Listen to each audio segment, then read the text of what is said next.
There we go. All right. So today's alternative virtual SI session is going to be all about plant basics. And what I mean by plant basics is essentially everything we've covered in the second unit so far, which we're about halfway or a little less than halfway into the unit. And you guys will be having your test in a couple weeks. So it's already coming up on the horizon, right? So, alternative virtual SI sessions are really good for helping you prepare for these kind of tests because they cram in a lot of material to cover, and it's a lot of review, which I think is a really good thing. And sometimes it's something that we're not exactly able to get to all the time in our regular SI sessions because we're trying to like have discussions and stuff, which can sometimes take up more time and take a little longer. So, but this is purely focused on review and helping you guys get the most out of the material as possible. So here's the agenda for today. The first thing we're going to do is we're going to go over the alternative virtual SI expectations. The reason being alternative VSI is not quite like regular SI, so I do need to share some things with you guys about what those differences are and how you guys will need to pay attention to that. Then we're going to jump into the main activity, which is the concept outline. I've essentially created these outlines for the material we have already covered, and we're just going to go through them. I'm going to help you guys kind of navigate the material and also explain, my thought process and why I included specific, terms and stuff like that, and maybe omitted some other stuff. And then the final activity will be personal outlines, which is essentially like if you were to take my template of the concept outline that we're going to do in the main activity and you were going to use it to study for the Unit 2 test, how would you personalize your outline in a way that would help you succeed as an individual rather than just using like my general skeletal structure? So that will be that activity. And then finally, I'll leave some time for a Q&A. Hopefully, if you have any questions about SI, alternative VSI, or the class material in general. All right, so why don't we hop into alternative VSI expectations? So this is really important. Alternative virtual SI sessions are recorded sessions that actually end up being edited and they go up on YouTube for your class's general usage and reliance. And so because these videos are going up on YouTube, we have to preserve um, privacy of the students, and it's a lot easier if we just have everyone stay muted and with their cameras off the entire time, so we don't really have to get into any legal difficulties, because if you guys spoke up on camera or spoke up or showed yourself on camera and maybe you didn't want that to happen, like obviously we would need some legal liability forms that you guys would need to sign, and it would be way too much. So let's just simplify it and keep our cameras off entire time and keep ourselves muted the entire time. But that does not mean that I don't want you guys participating or communicating with me. You guys have the chat to do that, and you guys can also show reactions, stuff like that on your screen. So, if you have any questions at any time, do not feel like you can't ask them or anything. Just pop it in the chat, and I will probably get to it as soon as I, cover the next piece of information or something like that. And also, if I ask questions to you guys, please don't hesitate to answer them in the chat. Now, beyond that, what are the benefits of you guys attending these alternative virtual SI sessions right now? Well, as we kind of talked about in class, if you attend, you get access to the recording immediately. So it does take a while for Zoom to download like the recording after the session, but as soon as it's downloaded and available, I will share it to you guys, and you guys will probably get an email getting notified that you have sharing access to the video.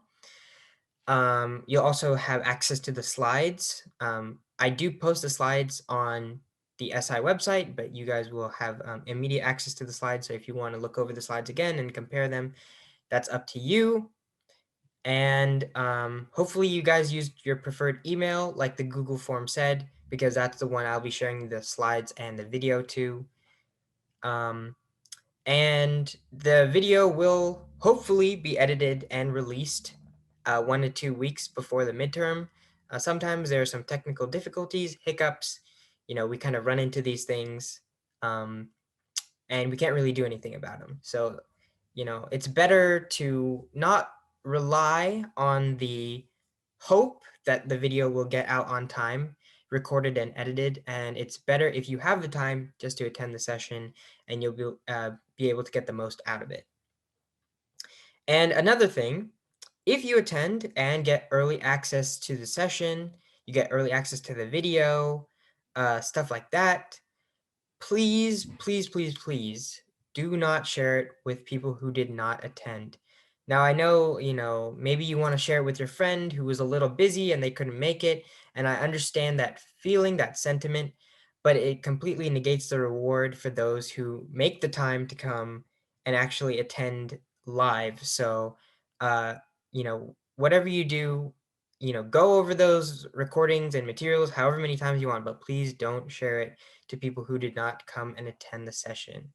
That is very important because it maintains the reward and importance of the session. All right, so those are the alternative virtual SI session expectations. That's what I expect of you. That's what you can expect of me going forward for these sessions that happen bi-weekly, every other week.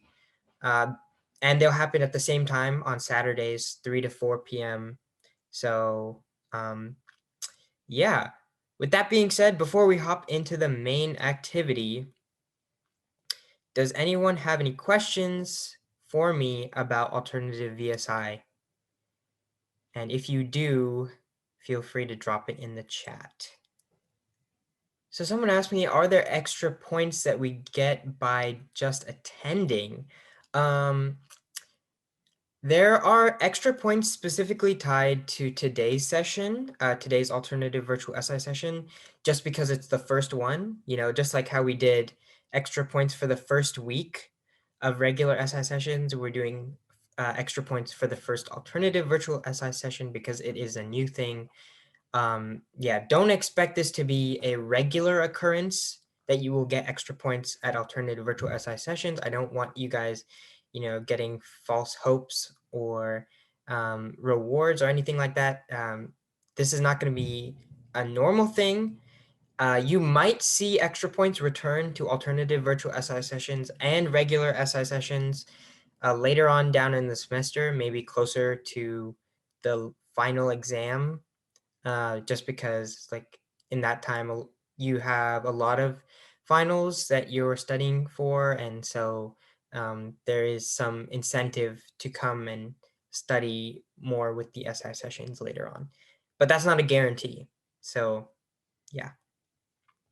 All right, so why don't we hop straight into the main activity, since it looks like you guys understand everything about alternative virtual SI sessions now. So today we are going to do the main activity, which is the concept outline. And we're going to be covering photosynthesis, photorespiration, and plant evolutionary history, since those are the concepts that we've really covered in class so far. Hopefully for photorespiration, you guys watched the extra video that Dr. Wilkin should have uploaded to Canvas, because we kind of ran out of time on the Wednesday and Thursday session for covering everything. So yeah, if you watched that video, you guys shouldn't have too much of a hard time with photorespiration. And if you didn't, I will try and explain it as best as possible. And I see, yeah, some people joined even later. So here are the slides again, the link there. So go ahead and access that. So just to preface what we're going to do here is I've created a small skeletal outline very bare bones for each of the three main topics that I want to cover today. I'm just gonna be hitting the main points that I really want to look at. What are the things you should be remembering? What are the different parts? How do they interact with each other? Stuff like that. And after we finish each section or each topic, I'm going to have you guys answer a poll question, which is essentially like a exam style question that you guys will be doing through Zoom polling. And we'll see how that goes. We might talk about it a little bit and then we'll move on to the next topic, so on and so forth.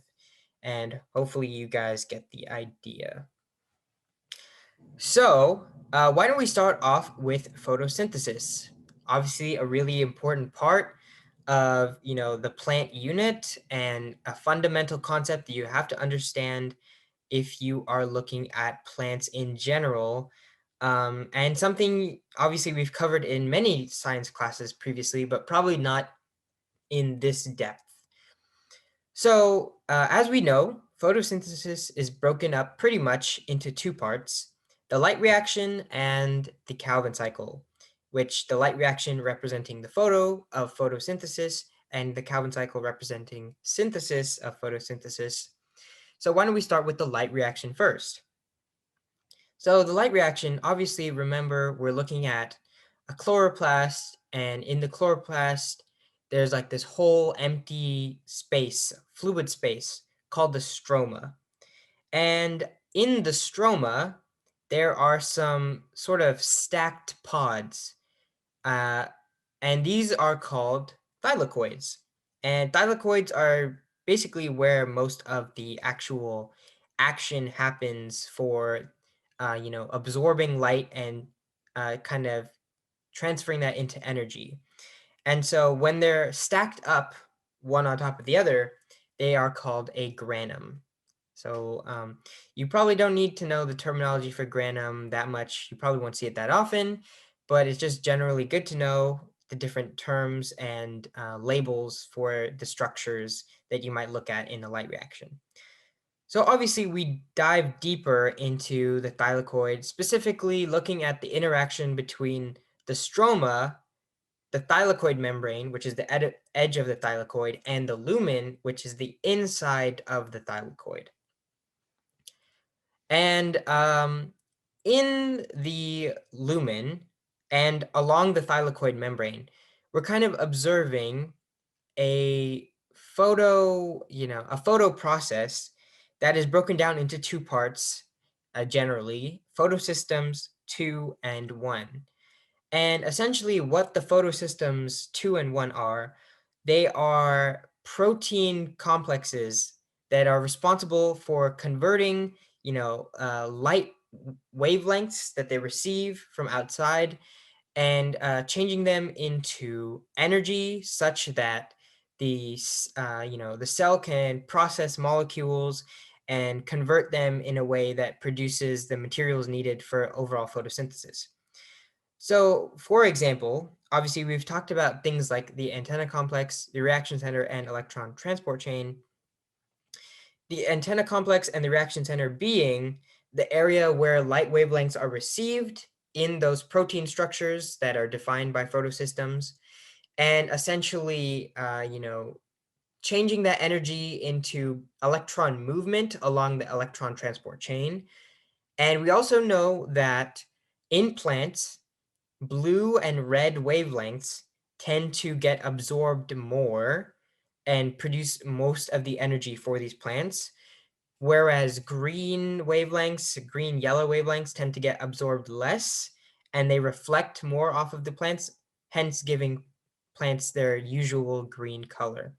And so the real thing you need to know about the antenna complex is essentially, and the reaction center is essentially what kind of wavelengths are prioritized by the plant and how those wavelengths contribute to converting energy within the system. And so the photosystems 2 and 1 both work alongside the electron transport chain, which is essentially a line that runs across the thylakoid membrane and that is powered by the electrons from the light rays that hit the photosystems. to make the thylakoid membrane open up certain channels where hydrogen protons can kind of come through from the stroma and outside into the lumen past the thylakoid membrane. And these hydrogen protons are actually they're actually, they're not independent. They come in as part of H2O. And that's why water is so important for plants. So the big thing that separates photosystem 2 and 1 is that when photosystem 2 activates the electron transport chain, the electron is used to siphon in hydrogen protons that are separated from H2O. And the hydrogen protons come into the lumen and develop a highly positive charge within the thylakoid. And the oxygen is separated and it's essentially waste of the system. And that waste of the system is actually really useful for us because that allows us to breathe in the atmosphere. And then photosystem 1 is the second part of the electron transport chain. So this is another important thing to remember. Photosystem 2 comes before photosystem 1 because it was discovered, photosystem 1 was discovered first, but photosystem 2 actually comes first in the process. So in photosystem 1, what we're really focusing on is actually the conversion of NADP plus into NADPH, because hydrogen protons are added to NADP plus molecules to energize them and make them NADPH molecules that can be used to power the Calvin cycle later on and steps of the Calvin cycle later on. So those are the really two important things about photosystem 2 and 1 and how you can distinguish between them. What makes each one special. Yeah, can I explain photosystem 2 again? Yeah, sure.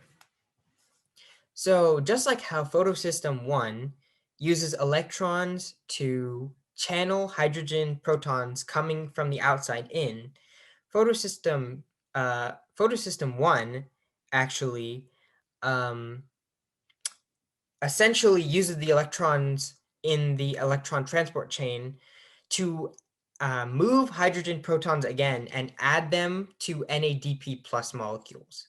So these NADP plus molecules are already within the thylakoid, and hydrogen protons that were assembled in photosystem 2 are now being dragged over to photosystem 1. Oh, wait, sorry, you wanted me to explain photosystem 2. Yes. My bad, my bad. So photosystem 2, light hits the first antenna complex or reaction center, and essentially you get the electron from the light wavelength that is channeled into the electron transport chain. So the electron that is taken from the light is used to power the electron transport chain and open up channels that are normally closed in the thylakoid membrane. So imagine the thylakoid membrane going across like this, and there's like these blockades that can be opened up like this. So those electrons power these up and open them such that hydrogen protons can come through after they're separated from the oxygen molecules in H2O, and that causes a high positive charge on the inside. So does that explain photosystem 2 well? Yes, cool.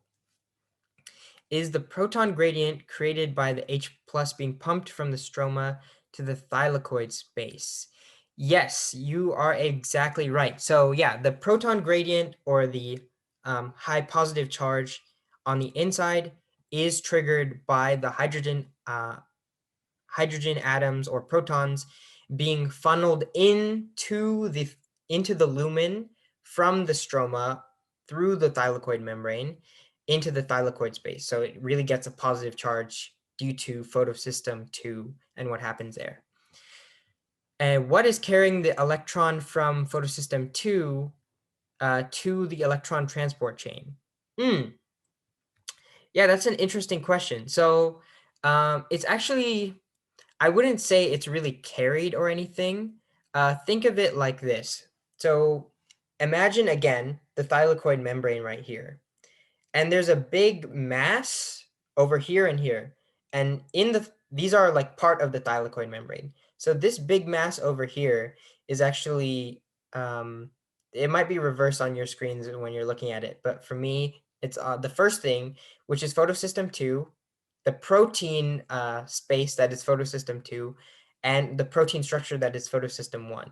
So when light hits the protein structure of photosystem 2, the electrons from the light are essentially funneled into the transport chain uh, using the antenna complex and the reaction center, because the protein structure is directly connected to the electron transport chain. So that's why light hitting here and then being transferred the electrons into the electron transport chain is what allows for continued electron movement throughout. Does that make sense? Okay, cool. Awesome. Yeah. Good questions, you guys. These are all very good questions. So yeah, again, don't be afraid to ask any questions whenever you have them. All right. And then finally, the last part of the photo part is the ATP synthase, or the proton pump at the very end of photosystems 2 and 1. So you have photosystems 2, photosystem 1, and then all the way down here, you kind of have this structure that goes from the inside of the lumen and pushes hydrogen ions and protons that have been collected in the lumen already out um, through the pump to create ATP. And just like how NADP plus is converted to NADPH in photosystem 1, using the hydrogen protons that have been put in the thylakoid, these ADP molecules that are in the ATP synthase are converted to ATP when hydrogen protons are added to them. And then let me put the link to the slides in the chat again, because I see some people joined a little late. Oh, sorry, hold on. All right, so that's there for you again. All right, and then so that's essentially how ADP is converted to ATP. So all the hydrogen protons that were brought into the thylakoid in photosystem 2, the ones that weren't used to convert NADP plus to NADPH, are used in the ATP synthase pump to make ADP into ATP. And there you have the big two products of the light reaction. NADPH and ATP are really important sources of energy because those are used to power the Calvin cycle and its steps later on. And obviously, you can't forget that technically, oxygen is also a product of the light reaction, but it's more of like a waste product for the light reaction because the plant doesn't actually use it. We benefit from the oxygen that is left over in the light reaction. And so is the H plus proton like facilitating the inorganic phosphate to attach to the ADP? Yeah, essentially. So the H plus proton is powering that process. It is the energy source of that process, and it is facilitating that phosphate addition to the ADP and conversion into ATP, such that you have you create ATP at the end of the process. And so does NADPH transform to ATP because of the hydrogen that wasn't used? No, not quite. So NADPH and ATP are completely separate molecules that are very unrelated. They do not have a correlation. They are both energy sources for the Calvin cycle, but they do not interact with each other or anything like that, and they're not derivatives of each other. NADP plus and NADPH are related to each other because NADP plus is NADPH with a hydrogen proton subtracted, and ADP and ATP plus, no, sorry, not ATP plus, ADP and ATP are related because hydrogen protons power the conversion and phosphate addition to make ADP into ATP. And NADPH is the product of photosystem 1, and ATP is the product of the ATP synthase.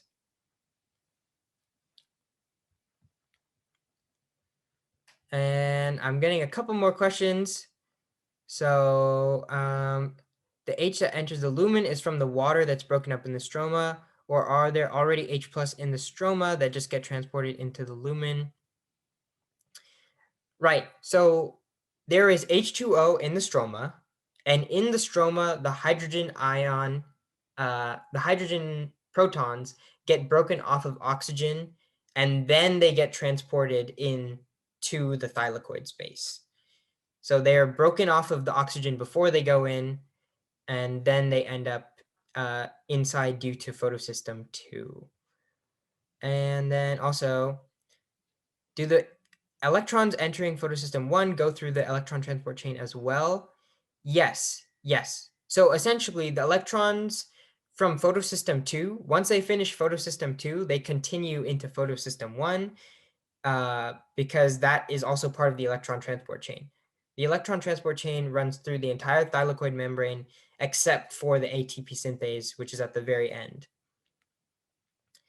Yeah, the thylakoid membrane is essentially like a big transport system. It transports stuff between the thylakoid and the stroma. It transports stuff along the thylakoid membrane all the way across. Yeah, it does a lot of different transfers and transportation system stuff. Yep. All right. I hope I answered all of those questions. I am going to move on now to the Calvin cycle part of photosynthesis. So obviously the light reactions happen within the different thylakoid, little modules or organelles, but Calvin cycle just happens out in the stroma, pretty loose. Essentially what you're having is you have carbon dioxide coming in from the atmosphere, and it is added to this substance or this molecule, ribulose biphosphate. Now, ribulose biphosphate is a 5-carbon molecule, and when we're starting the Calvin cycle, we have 3 of these molecules, which means we have 15 carbons in total. When carbon dioxide is added into the Calvin cycle to start the whole process, you're adding 3 CO2 at a time, which means essentially you're adding 3 carbons at a time. And what that does is it allows 3 5-carbon molecules, 3 ribulose biphosphate, to be able to convert into 3 6-carbon molecules, 3 rubisco molecules. And rubisco molecules are really important in the Calvin cycle, and I cannot stress this enough.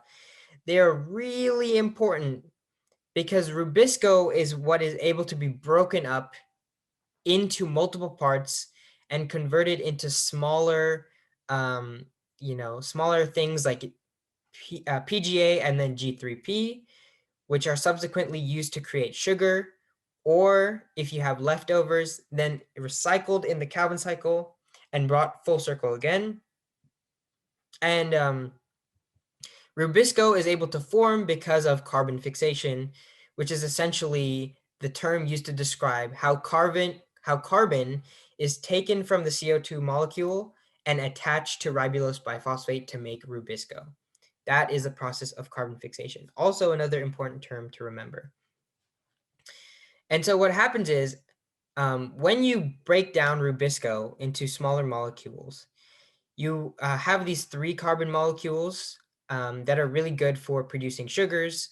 And, you only use like 1 of the actual molecules that you have. You end up with 6 and you only use 1. And that 1 is sent away from the Calvin cycle to make sugars. But actually 5 of the molecules that we get from breaking up the 3 rubisco are just recycled in the system to make ribulose biphosphate again, so everything can start over again. So we're recycling all the carbons that are in the system, and we're pretty much only losing 3 carbons every time to sugar. And why is that important? Because we gain 3 carbons every time from the 3 carbon dioxide that we add from the outside. So we're getting net neutral every time, essentially. And I didn't put it in here in the skeleton because I think I've talked about it a little and it's kind of, you know, kind of like a implied thing. But of course, you need energy for a process like this because you need to break molecules apart and then put them together again. So you need ATP and NADPH, the molecules that we described before as products in the photo part of photosynthesis. You need ATP and NADPH to power the breakdown of Rubisco into PGA and G3P so that it can break apart the molecule. And then you also need, I believe you just need ATP to power the conversion of G3P into ribulose biphosphate again.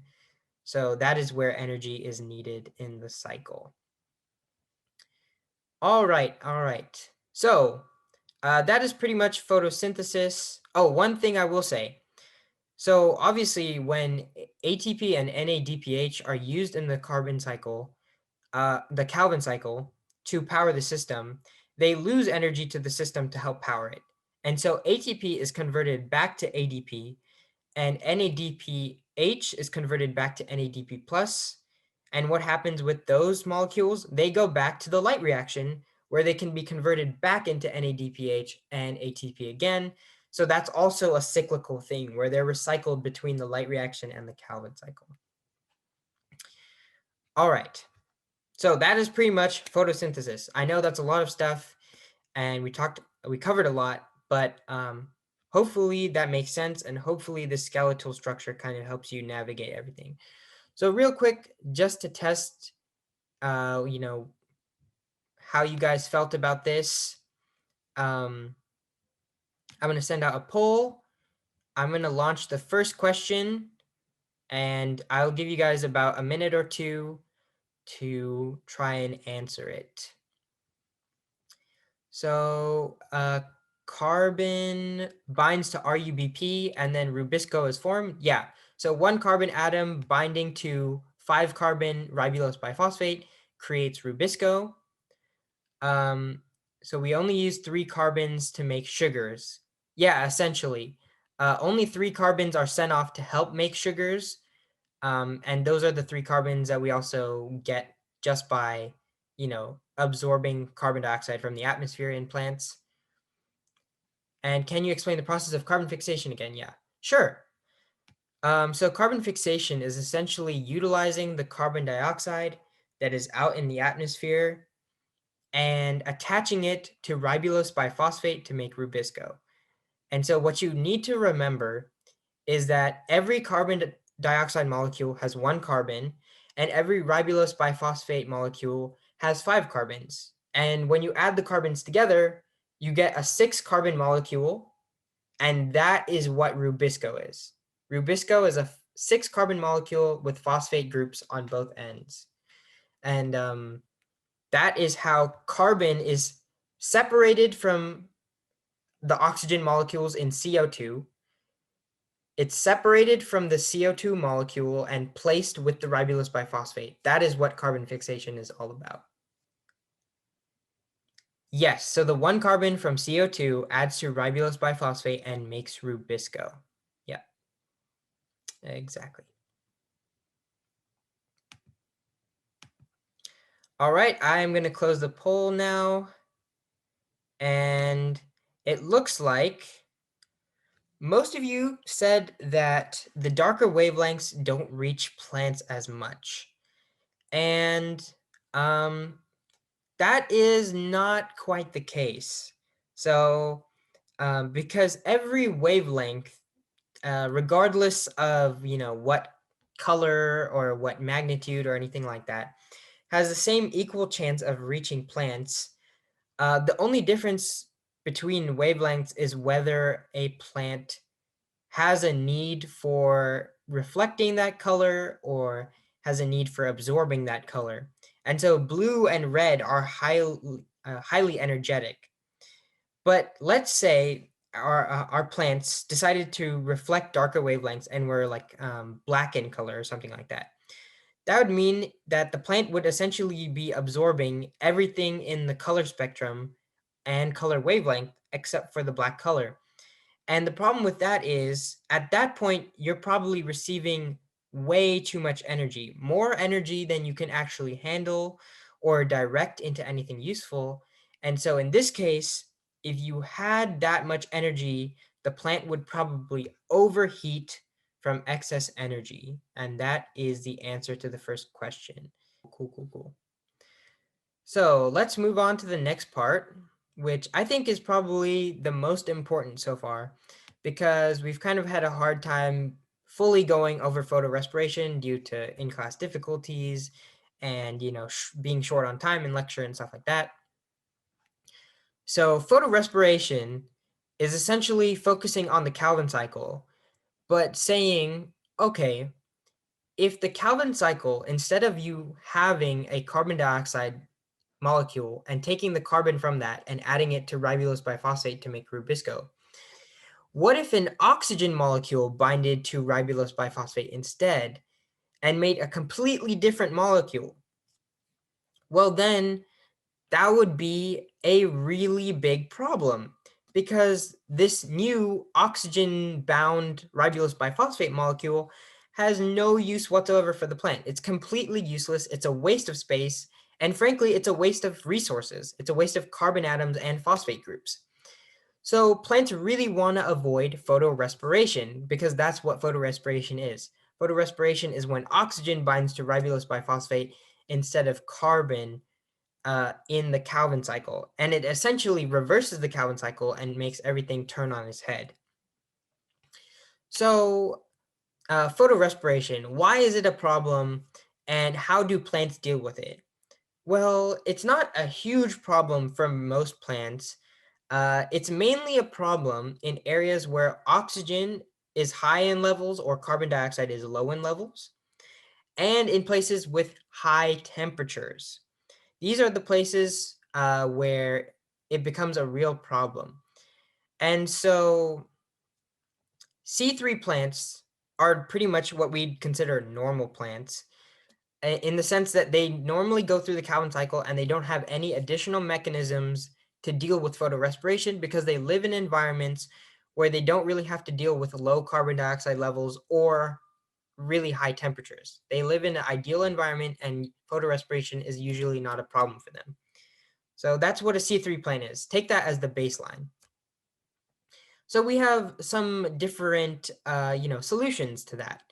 The C4 plant is a plant that's meant to deal with photorespiration in a hot environment. Essentially, what a C4 plant will do is that it will convert carbon dioxide into a 4-carbon molecule in its mesophyll. And why is this important? Why does it need to convert carbon into a 4-carbon molecule in the mesophyll instead of just like sucking it in through the stomata? Well, the problem is that if a plant opens its stomata, you also are at high risk of losing water, specifically in a high temperature area. Because if you have higher temperatures, water is more likely to evaporate, and you're more likely to lose water from your system if you have an open source where water can escape. So that's the biggest problem that C4 needs to deal with along with photorespiration. So the solution is, like I said, converting CO2 or the carbon from CO2 into a C4 compound by attaching carbons to it in the mesophyll. So essentially absorbing CO2 through the skin of the plant by not opening up the stomata, skin of the plant in the mesophyll. And then when you bring the C4 compound through the mesophyll into the bundle sheath cells, which are deeper in the plant, they're pretty tightly packed and stuff like that. Then you can convert the C4 compound back into carbon dioxide or C3 molecule, 3 carbons, so that you can use them in the Calvin cycle and continue the Calvin cycle like normal. But there is the extra step of converting carbon dioxide into a C4 compound and then back to normal in the inside. And the process of converting C4 compound back into regular carbon dioxide in the bundle sheet cells is called decarboxylation, because essentially we're taking away carbon atoms from it so that it can be used in the Calvin cycle. So that is how the C4 plant deals with, photorespiration, as well as the issue of transpiration, which is water lossage. So then you have the CAM plant, which actually has another difficult challenge ahead of it. Because some plants actually exist not only in hot environments, but also dry environments where it's not only easy to lose water, but it's hard to retain water at all because of the scarcity of any water around. And so the CAM plant actually has a different solution that has some similar components, but it's not quite the same. So the CAM plant actually reverses its cycle, essentially. And that means that the CAM plant opens its stomata during the nighttime when it's pretty cool, right? It's not that hot outside. It's pretty cool. And carbon dioxide can flow into the stomata, and there's not that big of a risk of losing water to your environment. Then, once it comes into the stomata, this carbon dioxide is converted into C4 malic acid. And the reason being is that even if you have your stomata open, there's a high chance that oxygen can come in as well. So you don't want to do the Calvin cycle right now. You don't want to do it right now. There's a high chance of, falling into photorespiration. So you open your stomata, bring CO2 in, convert it into C4 malic acid. It's another C4 compound, and just store it overnight, essentially.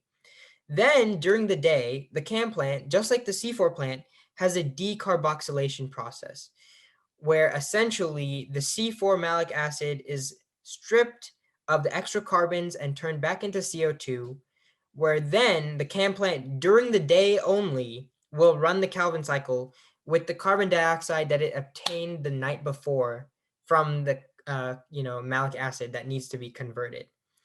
And so these are both solutions to photorespiration. Both are pretty taxing because they have extra steps that require carbon conversion and molecule, construction and deconstruction. And so there's a lot of energy that goes into that. So these aren't exactly efficient systems, but they're necessary systems for combating photorespiration and the possible loss of water through transpiration. And yeah, I can repeat the last part of the CAM plant again. So essentially, after the nighttime, when the stomata was open and carbon dioxide was brought in, and then converted into C4 malic acid for storage, for later storage, during the day, the CAM plant closes the stomata. So no oxygen is going to come in now. No heat is going to bring the water out of the plant. And during this time, the Calvin cycle is run by essentially decarboxylizing the C4 malic acid into carbon dioxide that can be used in the Calvin cycle as usual. So the Calvin cycle runs during the day, and during the night, the CAM plant opens its stomata and collects carbon dioxide for the Calvin cycle. Sorry. And so that is how the CAM plant balances the issues of transpiration and photorespiration. Does that make sense? So when plants get water, does all of it go toward the light-dependent reactions, and then it's those H plus that affect the Calvin cycle? Or is there an amount of water going discretely to the Calvin cycle? No. So water is not directed towards the Calvin cycle. The oxygen that is affecting the Calvin cycle and possibly triggering photorespiration is either going to be loose oxygen in the air, just regular O2 molecules. It could be the oxygen that's stripped from the carbon dioxide molecule, right? Because remember, carbon dioxide molecules have oxygen atoms on them as well. But you're not usually going to see the oxygen from the water molecule, the leftover oxygen from the water molecule really interfere with the Calvin cycle. That's usually not the case. because usually after the light-dependent reaction, the oxygen that's separated from the H2O is diffused out and sent out into the atmosphere where we can breathe it. So it's gotten rid of pretty immediately. Alrighty, cool. So there we go. That's photorespiration. I really wanted to go through photorespiration because it's a really important topic when we're talking about photosynthesis and how to deal with that. Let me ask you guys the next poll. So thank you guys. So most of you guys said that you would want to wait for the stomata to open up at night. And that would be the correct answer if we were talking about a CAM plant here in this situation. But obviously, this question mentions that she learns that the plant is a C4 plant. So it doesn't open up its stomata during the night like a CAM plant. Wait for the stomata to open up during the day, second most popular answer. That one is not quite correct because C3 plants are actually the ones that open up the stomata during the day like normal. They don't have any worries about transpiration really or photorespiration. They're able to operate normally. Breathe on the plant to make the stomata open up. It's a potentially intriguing answer because maybe you could trigger the stomata opening up by breathing carbon dioxide on it and forcing it to open up. But that is also not the case. The actual answer to this is you would have to cut open the plant to view the stomata. Because the big thing about C4 plants is because they absorb carbon dioxide through their mesophyll and then bring it into the bundle sheath cells, essentially bringing carbon dioxide through their skin and inside, they never have to open up their stomata and they never have to deal with transpiration. Their stomata is always closed. It never opens up. That's not how they get carbon dioxide. And so you would have to open up the plant or cut it open to view the stomata. So that would be the answer in this case. So yeah, C3 opens in the day, C4 opens in the night, and C3 opens in the day, CAM opens in the night. C4 does not open in the night, CAM opens in the night, and C4 never opens. C4 never opens its stomata. Alrighty, cool. So I hope you guys enjoyed those exam level questions. It seemed like they were a little difficult. I'm gonna try and make these more reoccurring and common in my SI sessions. So hopefully you guys will be seeing more of these in the future. With that being said, I did want to get to plant evolutionary history, and I did want to share with you guys another poll, but I think that we don't really have enough time for it right now. And it was your first lecture, so hopefully you guys know the material pretty well now. If you feel like you need extra practice with the material, obviously the slides will be here and this outline will be here. So hopefully you can use that on your own and try and navigate it as best as possible. With that being said, before I try and do the final activity, and we might not have time for that, you guys can go ahead to the Canvas page and do the extra points assignment. To get the extra points, all you need to do is, I believe, say my name for the SI leader, and the thing that you are going to be looking to enter for the,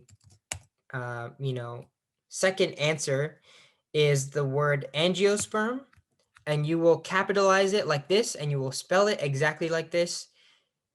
If you don't do both of these things exactly like that, you won't get full points for the extra point quiz, and when Dr. Wilkin goes back to manually regrade them. Also, do not put this off now. Don't put this off for later because Dr. Wilkin checks the timestamps on when you submit the quiz.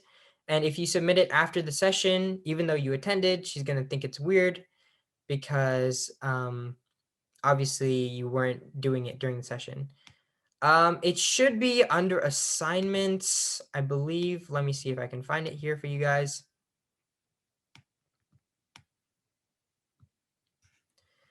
Let's see. Da, da, da.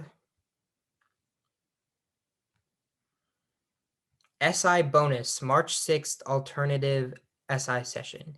It should be this one. Yeah, and you guys found it as well. So yeah, just go there. There's 2 questions. So first answer, my name. Second answer, angiosperm.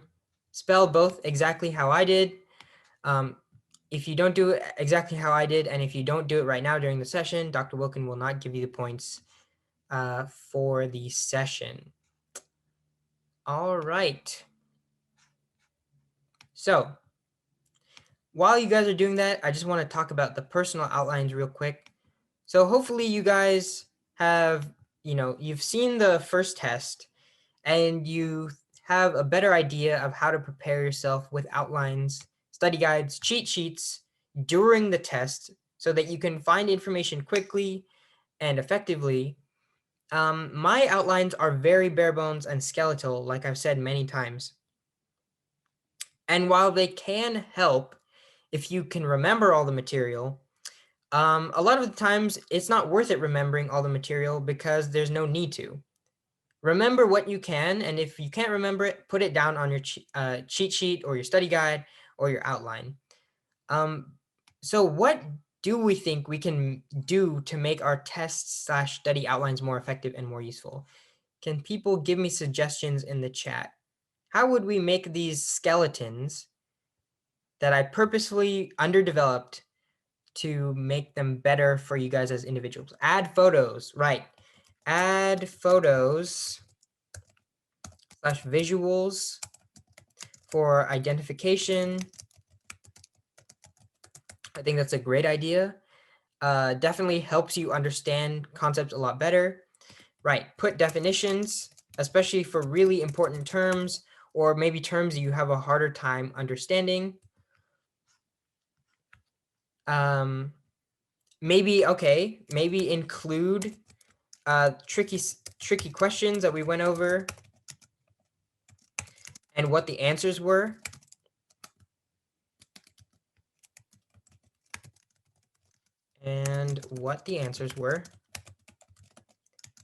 Maybe also, clicker questions if you had any trouble with that. That could be, yeah, you could put links to videos. That would be, yeah, that could be useful during the exam, although you have to be very quick about looking at the video that you need. Color code important details. I love it. Color code important details. Yeah, review clicker questions. Review exam level clicker questions. That's very important as well. Exam level clicker questions. And I'm seeing some more example problems. Yep, very good. Example problems. Drawing diagrams. Ooh, that's also a good one. So maybe not just including photos, but also drawing diagrams yourself. Those could help you internalize the concepts and how visually they, show up. Separate document with, right, and yeah, make your own exam level questions. That's a really good thing. I think that's kind of been, a problem in the class, starting with the first unit. Some of you guys said that the questions in muddiest points and stuff like that, or the questions that we've done in SI sessions aren't always as hard when we create them ourselves. And sure, maybe that's something to complain about, but also that's just something that you need to work on. If you want to get something out of these things, then you need to put in just as much effort. You need to make a question that's worthy of an exam, something that really challenges you and gets you thinking critically. And so this goes not only for your study guide and cheat sheet and outline, but also for when we do Muddy's points for this class. And when when either Jessica or I ask you guys to make questions for group or extra practice. Cool. All right. So these are all very great ideas. I will leave these up here on the slides for you guys to look at later. Maybe it'll give you some ideas when you're creating your own outlines, study guides, cheat sheets, whatever, for exam two. Hopefully these are, you know, pages that you can use not only to help you prepare for the exam, but also during the exam, while you're taking the exam, because it's open internet, open note, whatever. So you can navigate to information quickly and effectively, and so that you don't spend too much time like looking around and missing maybe even easy questions. You need to have all your information consolidated in one place. And this is a really big, uh, you know, um, resource that's potentially could uh, get you a much higher grade on your exam. So definitely should not be underestimated. All right, so we are a little over time here, but I don't mind answering a couple questions if you guys have any, just real quick before you leave. Um, if you guys don't have any questions, you guys are feel free to leave and head out for the weekend. I don't want to hold you guys here any longer than you need to be here. So enjoy your weekend. I hope you enjoyed the first session, um, that first alternative virtual SI session. And yeah,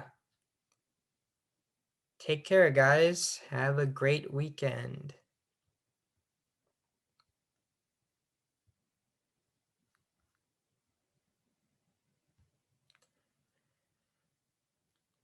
Is it possible for one of the SI sessions to have something where everyone creates an exam level question and try to answer it together? Yes, absolutely. That is probably something we will look forward to doing closer to the exam. But we can incorporate it into some of these sessions that we're planning even until then, and it will definitely be something that we'll talk about in the review session for sure, the joint review session. So yes. Awesome. All right. Yes, you too. Have a nice weekend. Take care.